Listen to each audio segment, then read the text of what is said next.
Shamps and Giggles.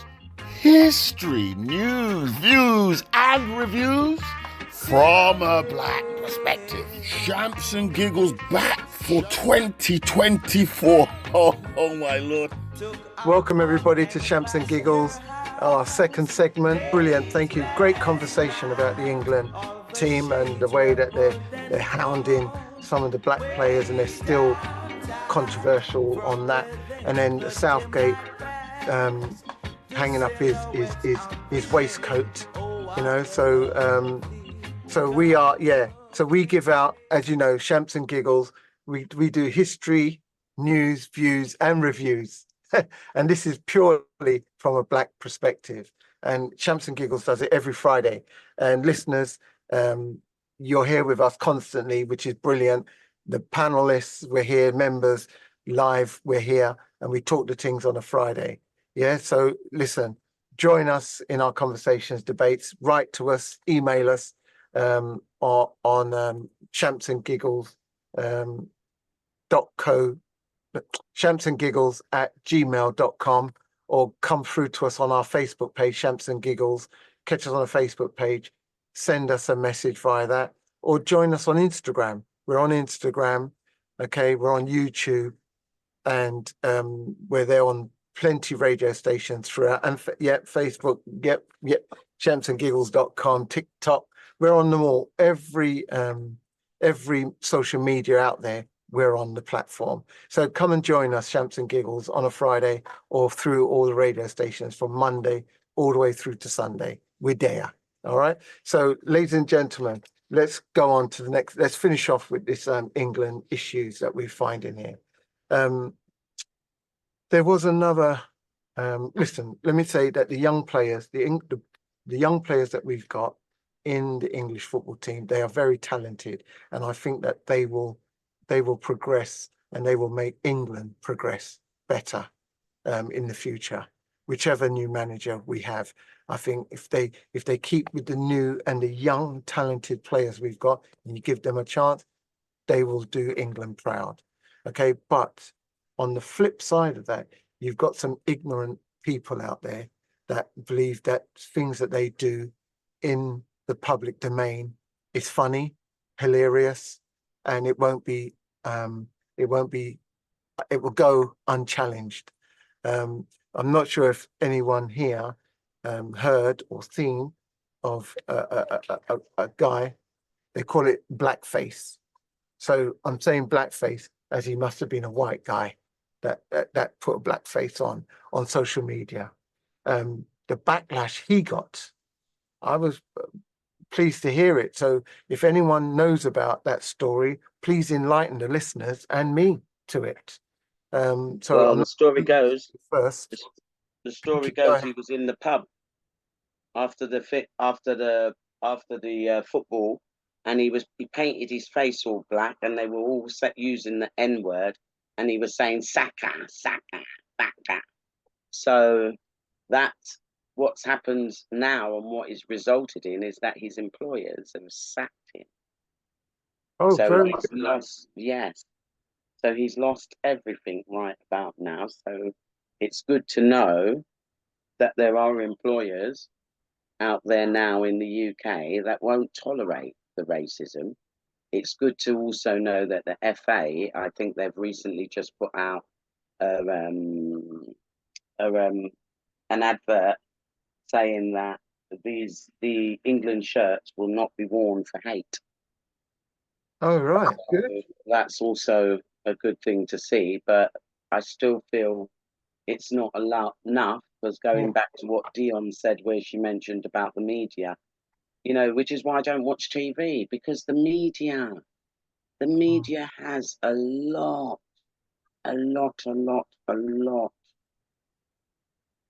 to account for. To answer for. Even can you imagine that we wrote to the IP for TV, and imagine you have to be an organization, which we could have actually done it as an organization for the first one, where they put Saka as the losing person with the first lot of things, because this is something that it's a constant attack on this young youth.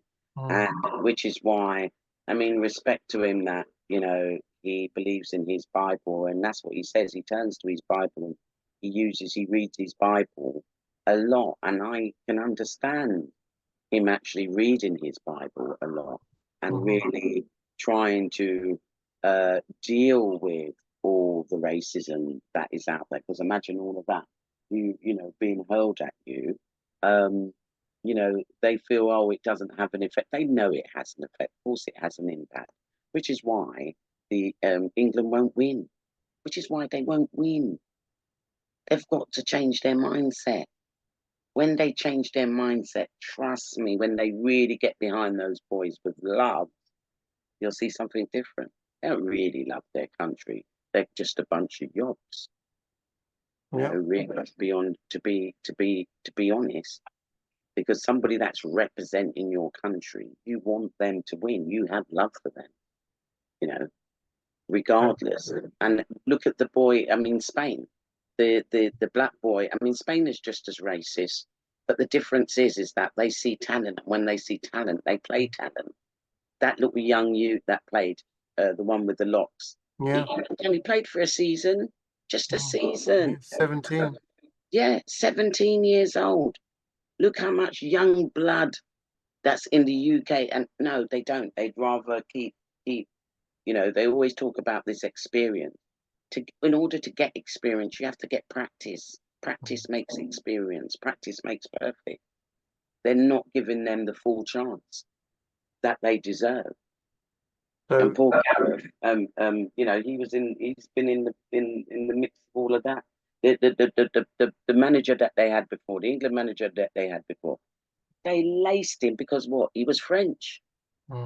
He went, and what did they used to come up with the frogs and all sorts of things, and they argued and they swore, and yet now you've got a proper one that was born in England. You still trash him. They can't help themselves. Yeah, they're going to find something, because that's the yobbish behavior of racist people, and their racism goes beyond. Because you could say, in a way, they were being quite racist to the manager too, because he showed compassion for his players, and he showed a lot of protection for his players. Do you know what I mean? Those are the things that they don't see the proper sportsmanship.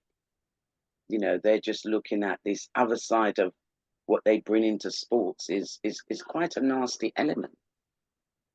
Yeah, and that's why we're hoping that with what you're saying, Pinky, you're absolutely correct, and we hope that going forward with whoever the new manager would be, they will try and quail it and make them move on. And as you rightly say, the young talent has to come through, and I think that's a brilliant point. Very well discussed. Whatever happens. Gareth Southgate, what can we do? We can only thank you for what you've done. Yeah, he did a good job, mate. Successful manager there. Yeah, so, for the last how much years? Yeah, since '66, he's the first to carry them back to the finals. They need to just sit down. Yeah, so from 1966 to now, and so that's all we can say on that. But and that's what we do. We discuss the news and the views, and another section of the news. I got to understand this is on social media, and I didn't get to see how old this young black girl was, but there's a new black lady called Sandra Boateng. She's the new chess champion. Yes. So she won. She's a Ghanaian, Boateng. Yeah, she's Ghanaian. That's what I wonder if she's any family to Boateng himself. Maybe. I don't know, but the name. It's an unusual name, Boateng. Yeah, it is.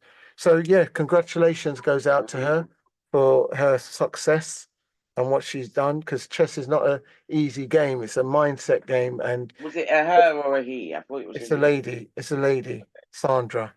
So she done brilliantly. So well done to her on that one. And the other congratulatory I need to do on that part is Buju Banton. The first, and that's what they quoted. He is the first Caribbean artist to sell out 18,000 seats in our 1 hour. In 1 hour. Amen. Go on, Buju. And not even an hour, under an hour. So it was under 60 minutes. He sold out. He sold 18,000 seats. Wow. So, yep, Colour Queen, old tight. Yeah, well done to great old legendary singer, Buju Banton. Yeah, hail out of Jamaica. So, yeah, good on him. Well done to him on that. What I was also going to bring to the table, I'm going to try and share my screen. Radio listeners, you'll hear it, but you won't be able to see it. And what I'm going to share with the group is to do with the Black Repatriation Day. It's a special march that they have in London, and it leads from Brixton, the well-known Brixton area in southwest London, and they march all the way down to Parliament. I hear that it's very well attended, and they have speakers, brilliant speakers, and they have Black businesses. They sell their items, could be educational books, spiritual books, Rastafarian items, and meat and food and general wares down in Brixton at Windrush Square.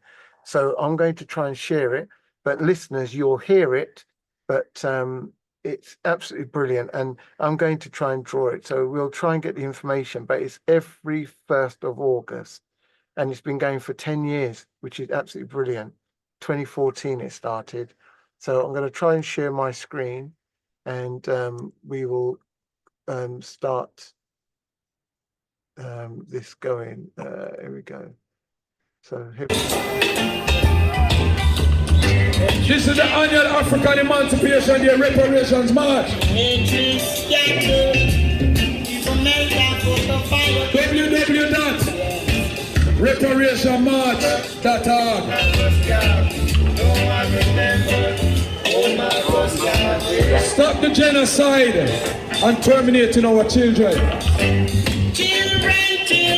If you know somebody who's been stabbed, murdered, commit suicide, then you're supposed to help on this march, yeah. Every 1st of August. And we call it the month of Messiah.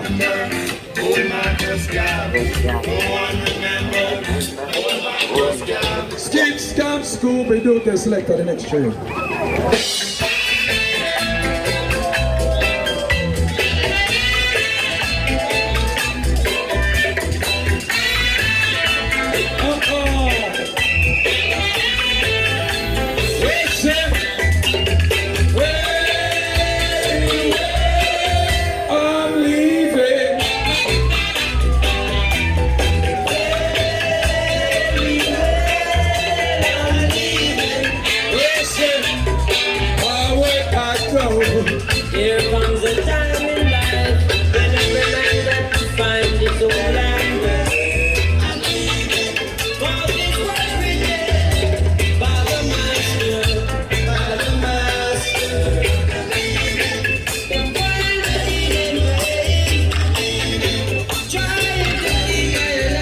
This is the annual African Emancipation Day Reparations March.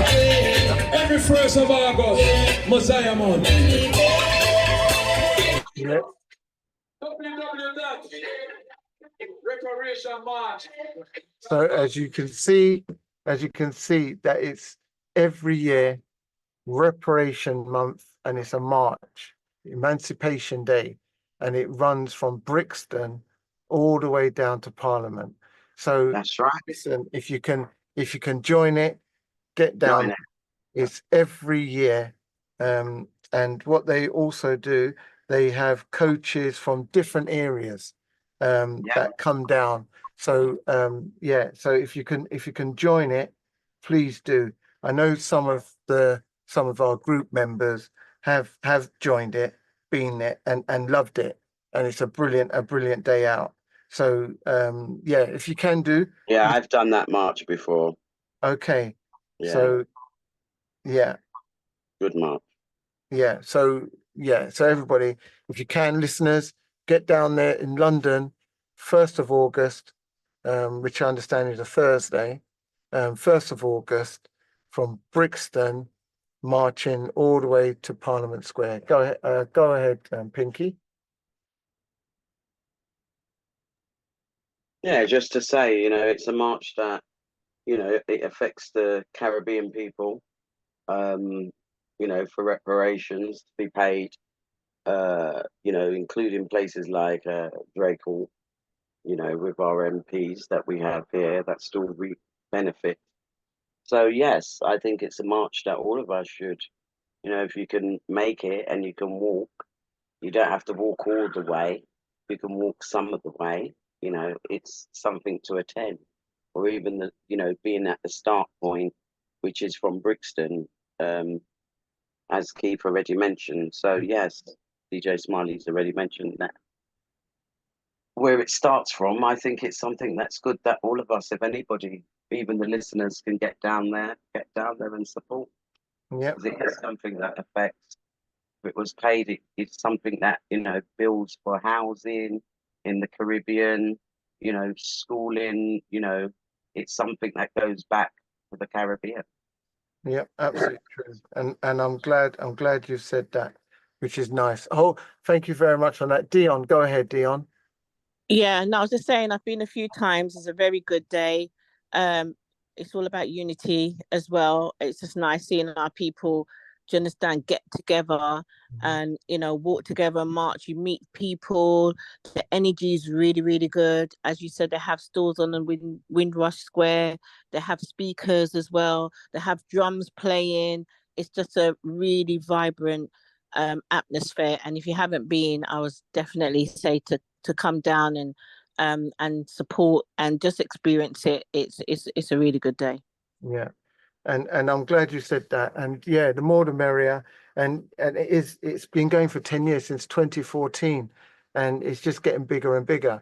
And listeners, all I can say to you is go on to YouTube and search for it. The Emancipation March from Brixton to Parliament Square, and have a look on YouTube. It's getting big. It looks peaceful. You see all the Rastafarians in their hair, their dress, and it's as the group is saying, and it's police escorted, and no arrests. Yeah, So no. it's no arrests. Because it's a nice peaceful march.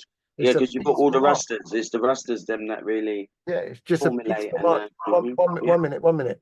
It's just a peaceful march, and please, listeners, if you can, get down there. 1st of August they do it, and there's organisations that are running coaches. So if you want to inquire about the coaches, please dial 0777 820 233. So that's 0777 820 233. And as I say, yeah, you can check them out on YouTube, sign up, go along, and try and be part of it. Yeah, which is good. So yeah, so if anyone else if anyone else has been there, well done to you. But if not, get yourself down there. All right, and say, Champs and Giggles tell you so. Yeah, because that's what we do. We spread the love, we spread the word. So please go down there and support it. All right, so that's brilliant. Thank you very much for your contributions on that one. Right, what can I say? This is Champs and Giggles. We do the thing. So yeah, so we'll put the phone number in the group for the group listeners. We'll do that. The other one that I wanted to mention is that I understand that there was a black Eritrean cyclist, professional cyclist, who won the Tour de France, being the first black man to win it. So congratulations to him. I have to find out what year that was, but I understand that he won it. And the Tour de France is not an easy, an easy ride. Lots of accidents and injuries, but yeah, well done. 2024 this year. 2024, well done.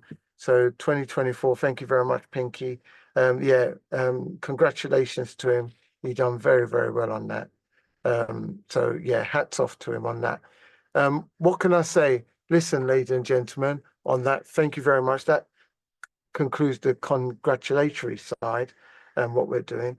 But today, did anyone, must have been, even our listeners on this show and also members here, must have had an issue today with the outage. Did anyone get affected with this outage, this IT outage? And I wanted to make a payment on PayPal. I tried it. I said to my daughter, please, can you try it for me? Because I always have problems with Barkskin. And please, can you do it for me, please? And she took it, because like they're fed up. Yeah. So she took, then see, I told you, I knew it was going to be problems with me. I just knew it was going to be problems with me. Didn't work. She tried her bank details, didn't work. Then I got a text through that said, guess what? Today is the day that the whole system crashes.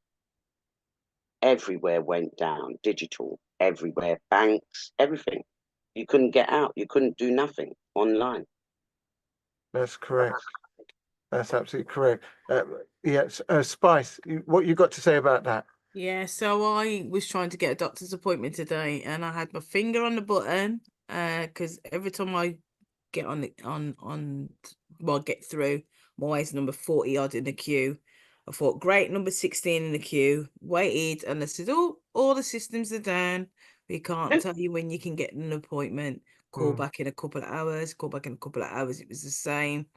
My niece flew out today to the Dominican Republic. Her flight was at 10 o'clock. She's only just landed. There was chaos at the airport today because all the airport systems went down as well. So they had to check in manually. Wow. Yeah, it was a right chore. Absolutely torturous for everybody. It really was. But it just goes to show, you know what I mean? Computers run things, man. And when something happens, the whole world stops. Yeah, but you're saying that it just, oh, Miss Leisha, yeah, go ahead, Miss Leisha. Yeah, I was going to say that it's Google, and it just shows you that I've got an idea of why it happened, by the way, guys, but I don't know if I should actually mention it. But Google, your opinion. My opinion. Your opinion, ladies and gentlemen. So go ahead, say what you got. Google have monopolized the internet completely. Yeah. We saw what happened with Trump in the news. You're going to talk about that, aren't you? Yep, we're talking about that later. Yes, we'll be talking about that. I want to leave it till that, but I just think that because Google monopolized the system, I think that it was for a reset. It was an update and a reset of information across the web. And that's the reason why it's affected all of our, all the businesses. Right. I'm going to get to what my thoughts are when we get to Trump. Yeah, okay. So I'm just saying that I heard that the doctor surgeries had to go back the old-fashioned way and use paper records for people with prescriptions. They couldn't access medical files because of the system.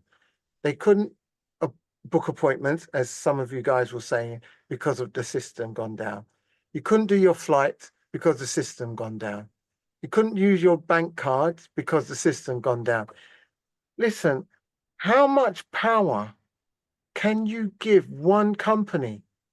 Microsoft has got all that power and controlling everywhere, control centers across the world.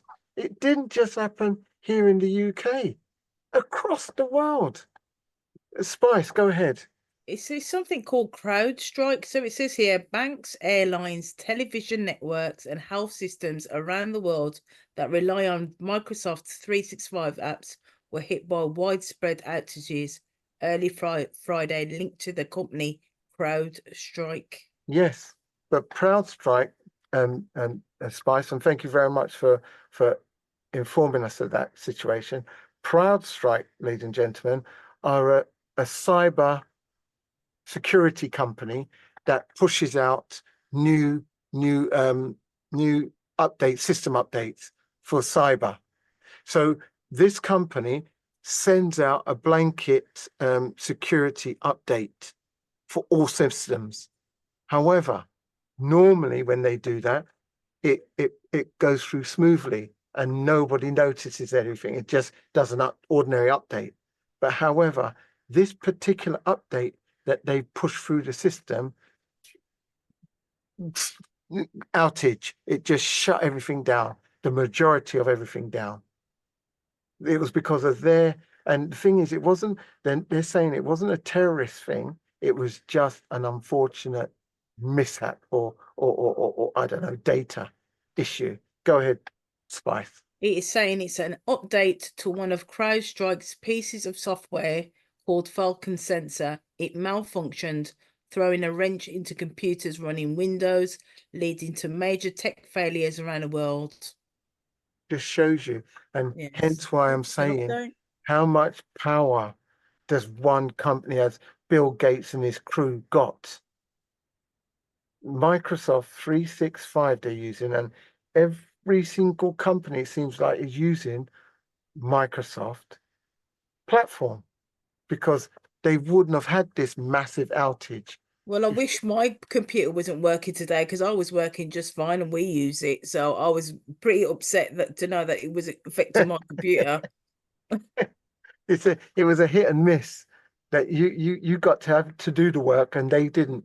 But I just can't believe the level of, I don't know, I just find it very, very strange that Bill Gates and his crew have got so much monopoly around the world.